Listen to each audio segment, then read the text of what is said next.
ክፍል 5 ትርጉም። ልብሽ እዚህ አይደለም፣ አንቺን መያዝ አልቻልኩም። ቃላቶቹ ሰበሩኝ። እስካሁን ደስ ጥሩ ነው ለኔ። ጥሩ በነበርኩበት ሰዓት እንኳን እጎዳው ነበር።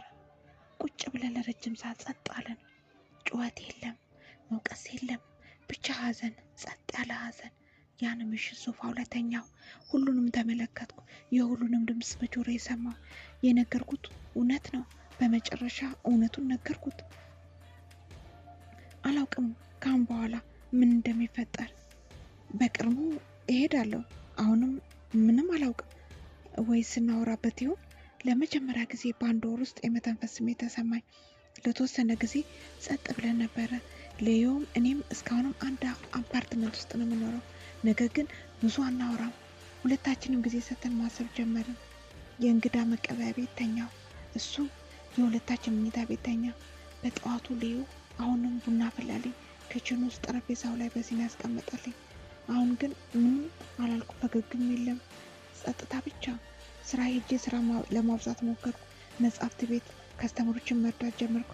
ማጽዳት፣ ሼልፉን በትክክል መደርደር፣ መጽሐፎችን ማስተካከል፣ የከስተመር ጥያቄዎችን እየመለስኩ። ነገር ግን ልቤ ስራ ቦታ አልነበረም። ጭንቅላቴ ሁል ጊዜ የሚያስበው በሚቀጥለው ምን ማድረግ አለብኝ። አንድ ቀን ከሰዓት ጓደኛዬ ልታይ መጣች። ስራ ቦታ ሰላምታ ሰጥታኝና እንዴት ነው ያለሽው አለችኝ። ደህና ነኝ አልኳት። ከባድ ነው፣ ነገር ግን አሁን ጥሩ ስሜት ይሰማኛል። ኒና ፈገግ እያለች ጥሩ ጅማሮ ነው። በሚቀጥለው ምን ማድረግ አሰብሽ? ሳስበው ለቆ መውጣት ነው አልኳት ቀስ ብዬ። አሁን ሰዓቱ ነው። ያ ምሽት ልዩ መልቀቅ እፈልጋለሁ አልኩት። ምንም አልመለሰልኝም። ምንም አልመሰለውም። ለመልቀቅ ቤት አግኝተሻል? ጠየቀኝ። አሁን አልኩት። ለአሁን ኒና የእንግዳ ማረፊያ ለቃልኛለች። ለትንሽ ሰዓት ዝም አለና እንዲህ አለ።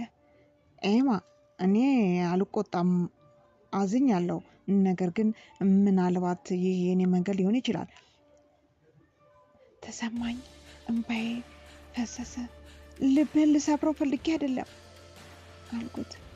ትንሽ ፈገግ እያለልኝ ልቤን አልሰበርሽውም ኤማ፣ ነፃነትን ነው የሰጠውሽ። በፍጹም ልብሽ ውስጥ አታድርጊው። አንቺ በማፍቀሬ አልጸጸትም። ቃላቶቹ ትሁት ነበሩ። በሚቀጥለው ጠዋት በትንሽ ቀለሶችን ማዘጋጀት ጀመርኩ። ብዙ ነገር አላሰብኩም፣ ብዙም ነገርም አልያዝኩም። ይህ አፓርትመንት ከባድ ትዝታ ውስጥ ከተታኝ። 1 ዓመት የተቀመጥኩበት ቢሆንም አንድ ነገር አየሁ። ትንሽ ነገር፣ የሰርጋችን ፎቶ፣ ቡና አብረን የምንጠጣው፣ ብርድ ልብስ ተጋርተን ሙቪ የምናየው። ሌዮ ባጉን በመሸከም ረዳኝ እስከ በሩ ድረስ። እንዲህ እያለኝ ምንም ነገር ብትፈልጊ ደውይልኝ። አመሰግናለሁ ስለ ሁሉ ነገር ሌዮ፣ አንተ ለእኔ ሁልጊዜ ጥሩ ነህ። ለመጨረሻ ጊዜ እያየኝና ራስሽን ጠብቂ ኤማ አለኝ። ከዛ እየተራመድኩ ከአፓርትመንቱ ወረድኩ። ኒና መኪና ውስጥ ሆና እየጠበቀችኝ ነበር። ፈገግ እያለች የመኪናውን በር ከፈተችልኝ። እንሂድ አለችኝ። ከአጠገቧ ቁጭ ብዬ መንገዳችን ቀጠለን። ወደ ኋላ ያልተመለከትኩም። የኔና የእንግዳ መቀበያ ክፍል ውስጥ ገባሁ። ተቀመጥኩ። ስቅስቅ ብዬ አለቀስኩ። ሳስበው ልዩ ናፍቆኛል። ነገር ግን ምክንያቱም ብዙ ነገሮች ተሰማኝ። ፍርሃት፣ ወንጀለኝነት፣ ሀዘን ተሰማኝ እና ሌላም ደግሞ ትንሽ ተስፋ። ለመጀመሪያ ጊዜ ምርጫ መረጥኩ ለራሴ። እንዲህ እያልኩ እውነታው ወደፊት አንድ እርምጃ ተራመድኩ። ይቀጥላል።